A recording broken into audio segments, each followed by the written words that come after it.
I thought maybe we'd start with Andrew a bit since he's playing the doctor. Mm-hmm. And, when you were a little boy, Andrew, did you say, I think one day I'm going to grow up and do the voice of the doctor in a fan-produced audio? When I was younger, I had no ambitions to grow up, and I'm quite happy to say that I've succeeded. I'm still a little boy. But yeah, I think I always wanted to play the doctor in some capacity. I'm going to be one of the millions who says that was a dream of mine. But I wanted to do it, when I got the chance to do it, I wanted to do it a little bit kind of differently. You know what I mean? The same, but different, if you know what I mean. And how is your doctor different? Like, what is it that makes your doctor special? Well, originally, I wanted to have the doctor on his last life. I mean, I actually wrote this about 5 years ago, and I wanted to have the doctor on his last regeneration, because I thought they seem to have skipped over that in the new series, but I thought him being on his last life would be rather kind of fascinating. And I also wanted to explore what would happen if a regeneration occurred because of guilt. We've seen physical things happen to the doctor, but we've never seen something where he's been overcome by guilt. So I wanted to see what would happen to his personality if he was formed that way, which you actually learn about the Noble Project, which you learn about in episode 2. So he's a little bit more melancholy, I would say at times. Not so much in the first episodes, but certainly as you uncover where he's come from. And the things that he's actually done to arrive in London, and how he arrived in London as well, which I think is a little bit more surprising from an emotional perspective. Sounds cool. Did you channel any of the other doctors at all when you're doing this, or is this just something completely different, completely you? No, I think it's probably a mixture.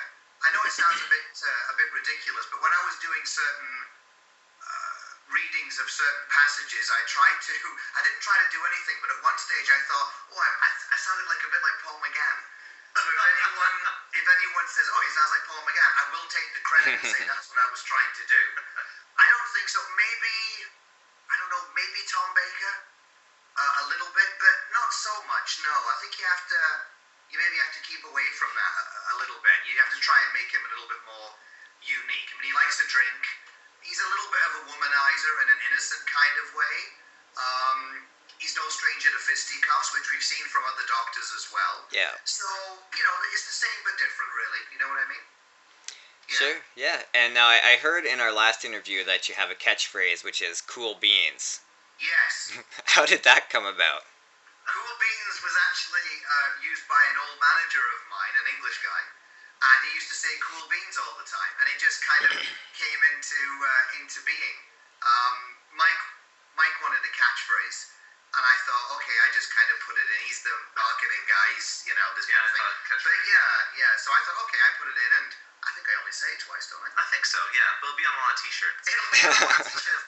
Yeah, probably when we get sued by Moffat. Yeah, that's good. People making the T-shirts they're gonna get sued too. Yeah, a lot of people getting sued. Yeah, a lot of people getting sued. The other thing about the writing of it is I wrote it basically almost 5 years ago, but the idea that now the first episode is featuring Jack the Ripper, I think is kind of an interesting thing, because I was trying to be a little bit sort of daring with that as well. So now Sherlock and the Ripper have all become rather kind of high-level things.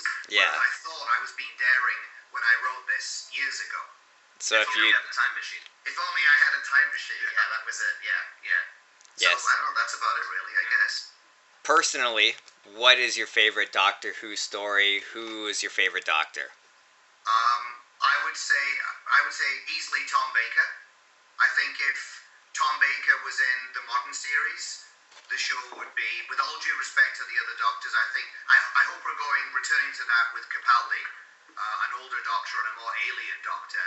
I would say classic stuff like, Genesis of the Daleks, Weng Chiang, Robots of Death, all the Hinchcliffe kind of stuff. I hope we go back to that kind of stuff, yeah?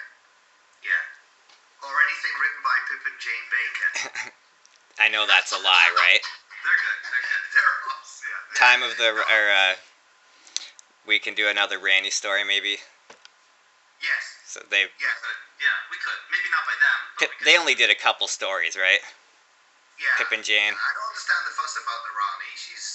I think you have the Rani now and do a really good sort of backstory with her. Yeah. And I've always thought, I hear people saying, why bring back the Time Lords and why bring back Gallifrey? They're just a bunch of English aristocrats. You can make them anything you like. That's why it's written. Well, yeah. Well, they made the Rani. They made her appear on Dynasty, so you can really do anything. You can do anything you like with her. And in EastEnders. And in EastEnders, yeah. EastEnders, yeah. So there you go, yeah. We haven't been drinking, by the way. Not yet. She was probably just undercover. That's half the problem, yeah. Okay, so the last time that we were talking, Mike, I feel like your project was just sort of starting to hit the internet, get some promotion going. It was 3 or 4 weeks ago. How have things been going since then? Things are going really good. We've gotten a lot of good feedback on social media, and people are interacting with us and stuff on Twitter and Facebook. The competition, The competition? Yeah. Oh, yes, the competition, yes. And we've done a couple of competitions. We're giving away some signed Tom Baker memorabilia, which people seem to be responding to. And, people seem to be really into it. I mean, there's always a hunger for anything that is Who-related, but also that I think that fans can maybe identify with a little bit, because we're fans ourselves doing this production. And, we've got that level of interest. I think that other people kind of pick that up from what the few previews and the text and the pictures and stuff that we put out before. And I think that excitement kind of builds. And you've gotten a good response to all of the trailers and little clips that you've put up online there? Yeah, we're getting a lot of hits and stuff, and we've already gotten like 1,000+ plays just on the trailers. So, I mean, when you figure we probably put out, I don't know, like 3 minutes of 4 minutes of audio, that's actually pretty surprising and pretty good. We're doing all the advertising and trying to promote it all ourselves. So I think it speaks for the quality of the project and the actors and the production value that we've kind of shown so far. So I think that once the actual episodes go out, I hope people will like what they hear. And you've mentioned social media a couple times. That seems to be very important towards getting your name out there, getting the ball rolling on the dark journey, right? That's right, Dan. And we're available at AM Audio Media. AMAudiomedia.com is our website. And we're also on Twitter, of course. And we're also AM Audio Media on Twitter and on Facebook. And whatever else. We're on Yelp and, Scalp, Homestars. Yeah, Sears, Review, refrigerators, we're everywhere. We're a very big Value Village. Value Village, yeah. We're on Value Village now? We are, yeah. We're able to keep all the dusty books. Oh, that's us. Yeah. Next to Pip and Jane. Terrence Dix. There you go. It's been really great, the response too from your website too. We've been getting a lot of hits coming from there, and a lot of traffic coming from there. So I mean, I think fan generated sites such as yours too are a really good thing when everybody in the fan community can kind of talk about each other's projects and and spread the word. It's a really good thing. And then next time you can do a Kickstarter to pay for everything. Yeah, maybe. I mean, that's something that seems to be around right now. I mean, we've really done everything kind of just on our own with pretty minimal costs, actually. A lot of actors volunteering their time, and technical guys like Clayton, volunteering themselves, and I guess the Kickstarter is one route to go. Just on the subject of it's all about sound, and going into this, I thought we'd hook up a couple of microphones from the dollar store and we could peel it off in like an hour or two. 20 hours later, there's no dollar store microphones, but there's a lot of high-tech equipment set up by Claytech, as we call him. But sound is a fascinating thing. I've never learned as much about the process. Just how your voice is and how it resonates, and it sounds the way that it does thanks to this guy. It sounds the way that it does thanks to that. And I would say if anyone is interested and anyone wants to do something, then speak to this guy, because he can certainly help them out. He's fantastic. He knows it inside out, and it would not sound anything like it does without Claytech. That's what we call him. So anyway, Andrew. We love the guy. We're showing him some love, obviously, but it is true. It is true. It is true. And he can make snarling dogs out of nothing. Oh, that's true. Yeah. Yeah. Out of much smaller dogs. Out of much smaller dogs. Yeah, that's the deal there. Yeah. So what were some of the biggest challenges sound-wise getting this thing going? For me, the biggest challenge was, I would have to say that it's mostly with regards to sound effects and really trying to create an atmosphere that conveys, an idea of what the story is for the listener. Because really, if something is missing or potentially missing, sometimes it's really hard for us when we hear things audibly to really be really immersed in the story. But so far, so good. Everything has really been coming together, and the story too. Like, there's so many elements of the story that really allow me to be extremely creative. And seeing as everything is laying out now, I'm just loving it. Yeah. Sorry.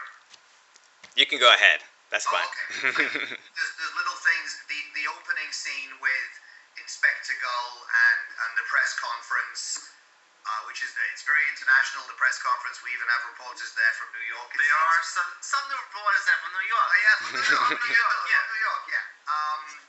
But what Clayton did, I mean, listening to him, he was talking about. He says to me at one stage, he says, "How big is the room?" And I'm like, I have no idea. I just made all this up.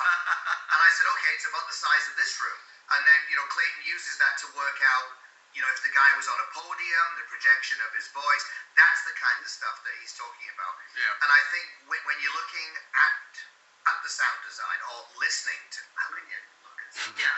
When you listen to sound design, when it's done well, it's effortless. You don't really realize it, but when there's something missing, it's glaring. It stands out. Wait a minute, that didn't sound like a blade. Or if there's something that isn't right, then it becomes very obvious. So it's when everything seems to sound natural, it's easy for the listener just to fall into it. Yes. And Yeah. it keeps them really engaged with it. And that's been the challenge for sure. And that's Yes. been the goal, I think, on my part. Yeah. Well, And so far so good. I mean, like with episode 1 almost being ready to go, I'm really enjoying it. It puts a smile on my face, listening to it. Thank God. Without a smile on his face, because we got nada, baby. Nothing. Just to say it, I'm a huge perfectionist, so if it could be the smallest of things that throw me off, it will eat at me for weeks. So when things are really working, it really. Did you find your wind yet? That sounds dubious. Yeah, sure. Clayton he's absolutely right. Like what he's saying. I mean, he's been looking for a certain particular kind of moody sounding wind for quite a while. That okay. So yeah, right. You need the right sound of wind. So Really? yeah, it's got to be the right one. Yeah, for sure. Yeah. Okay. Yeah. Well, come around on a Friday night with a microphone. He's done it already. He's been out with a microphone. Really? I have been. Oh yeah. Oh wow, how quadrophenia. Right. That's a Rush reference, Dan. It's the Okay. double ball. See, I don't know anything about Rush. He's out. He's See, I didn't even know it was He's Rush. drunk. Not Rush. He's drunk. Not yet. REO Speedwagon. Yeah. Yeah. We have quite a team here, as you can see. You guys seem to have great chemistry. Yeah, we're okay. We get on okay. We get on okay. So logistically, how long have you spent editing it, getting it ready to go? Ooh. Good question. It's about 10 weeks at the moment. Yeah, I would think so. From including up to the writing as well. I mean, that would have been. I think from my standpoint, it's really hard to kind of figure out exactly how much time I spent on it, because there's moments where if I'm working on it, I have to kind of put it down for a little bit, let my ears kind of just relax, and then come back to it. And when I come back to it, it's like more ideas come out and more things start to really move. So it's like 10 weeks, I would say. Like, would that be from when we started recording? Well, we recorded the 22nd of March. Right, yeah. It's been a while, yeah. And then, I mean, it's ironic to me because it's almost like the writing is something that is the easiest, part to do, really. And the thing is it was originally written as a script, as like a spec script that I was going to submit to the Canadian Film School. And then after I wrote it, I said, what kind of script do you want? And they said, anything, just don't do Doctor Who. And I'm like, oh, great. So here's my version of The Office. But the nice thing about about it is well, it's nice now, but originally the script was written for TV, so I had to go back and chop and change everything because now suddenly you don't have the visual medium. So that was time consuming as well. But I think it did make it into a better story in terms of the way that it is now. It's probably the best version now. I think it could be. Yeah. Without pictures. You just had to take out all the moving pictures. I had to take out all the Magic Lantern show. And then add in wind. That's right. Oh, the Rush thing. Yeah, it's a Rush thing. You It's a can't Rush stop, reference. can you? You can't stop with I Rush. made one. I got one. That was good. I got one. I think you're actually the biggest Rush fan here. You just don't know it. That's Yeah. All right. What is that? Is that like Keep a line? focused. Is that like a cult line? We've got Danny. What's the Sorry, matter? Dan. sorry. It's not RushCon. Yeah, don't mind me. It's okay. So, if our listeners, readers, viewers, whatever, haven't had a chance to check out any of the trailers or anything before, do you want to give them a little rundown on what they're in for? Oh, thank you. Yes, thank you. Well, after a rather large tragedy and loss, the Doctor surprisingly arrives in Victorian London, where he becomes companion to Sherlock Holmes, who is on the trail of the serial killer known as Jack the Ripper. They uncover various things. All is not what it seems to be. The Doctor meets his soulmate, who is a madam, and then things unravel. You realise that certain things are in play for certain reasons. You've got 4 episodes, so you've got 3 cliffhangers. We tried to be quite, traditional as far as that's concerned. And and we should mention too that another fun thing about the episode as well is it features the music of Traffic Experiment, which is a big UK prog rock, I guess you call it, kind of band. They've been described as like Pink Floyd play the Doctor Who thing. And they did we used their particular version of the theme where it kind of worked with them to give us something a little bit more original, I would say, as far as that's concerned. I mean, we wanted to put something out which sounded good. That sounds like an obvious thing to say, but we wanted something that was good and has a fast pace to it, and you could listen to it and say, okay, they sound pretty good, the effects are there. That's what we tried to do, and just have our own kind of take on it, I think. But it's probably a little bit on the darker side. It's probably a little bit more violent now that I'm thinking about, the violence. It's probably a little bit more sexual now that I'm thinking a little bit about the sex. No, I'm not, but you know what I mean. There's got elements to it where it's pushed a little bit, but not so. The Doctor's running around with a gun or anything like that. He actually has an orange crystal. But That's as violent as it gets. Exactly. Orange crystal, But trying to get the dynamic between Holmes and the Doctor was something that I thought was a little bit of a challenge as well, and hopefully it comes off. It sounds okay, I suppose. It sounds quite good. Oh, thank you. Well, you've written everything 50 million times. It loses its allure, Yeah. So a little bit different, but we'll wait and see. And episode 1 is called The Doctor Meets the Great Detective, is that right? Absolutely. Can you tell us the other episode names, or would that be too spoilery? No. Episode 2 is Descent into Darkness. Episode 3 is Emily Looks to the Stars. And episode 4 is Blood on Baker Street. Very ominous. Blood or death? What is it? I don't know. Blood.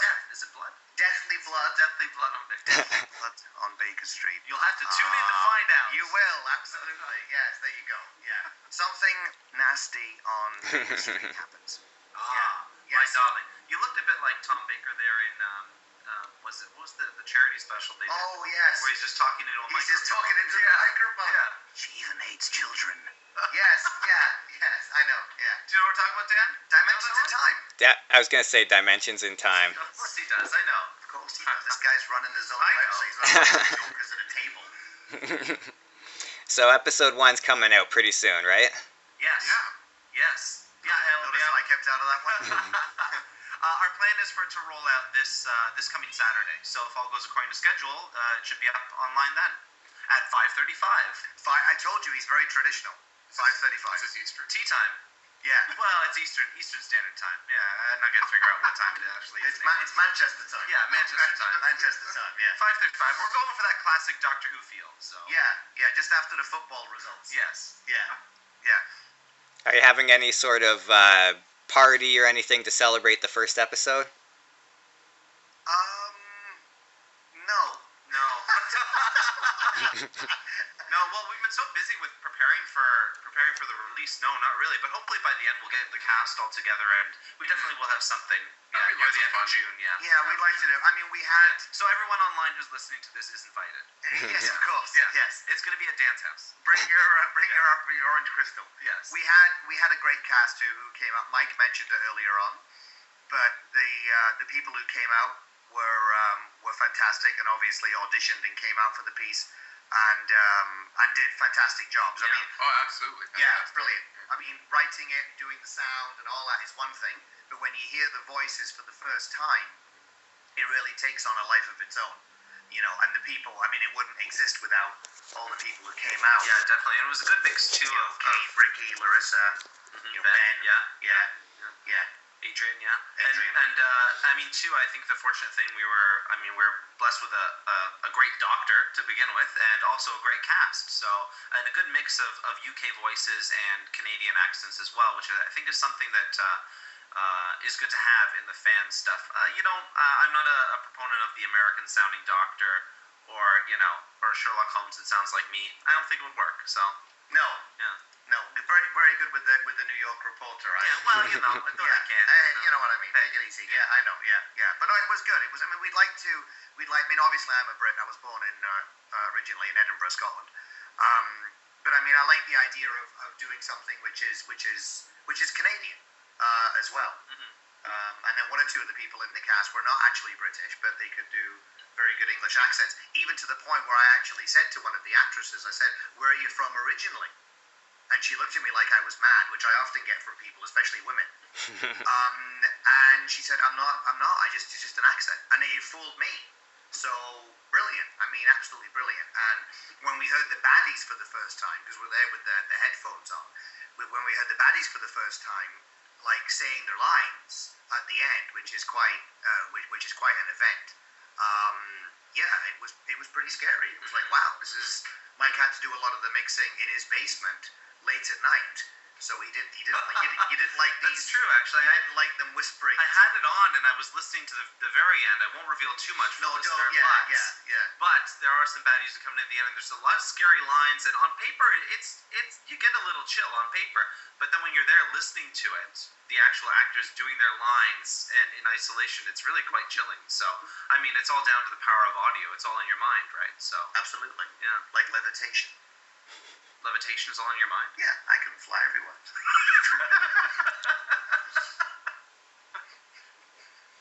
Yeah. Okay. I agree. Okay. Yeah. There's a conversation starter. There's a conversation starter right there. Yeah. So episode 1's coming out on Saturday. How soon after that are you going to have episode 2 come out? Well, we're still working out the final schedule, but we're hoping to have them all out come out in June or possibly early July. So, Yeah, we'd be on for the end of July. There's how many episodes? 4 episodes? Yeah, 4. 4 episodes. So originally there was going to be one a week. It might go to one every 2, but there'll be updates and things like that on the Facebook page and all the rest of it. So yeah. All right, well, I think that's about all the questions that I've got for you guys. Brilliant. Thank you. Yeah, thanks. Thanks for your time, and I'm Thanks for yours. looking forward to listening to it.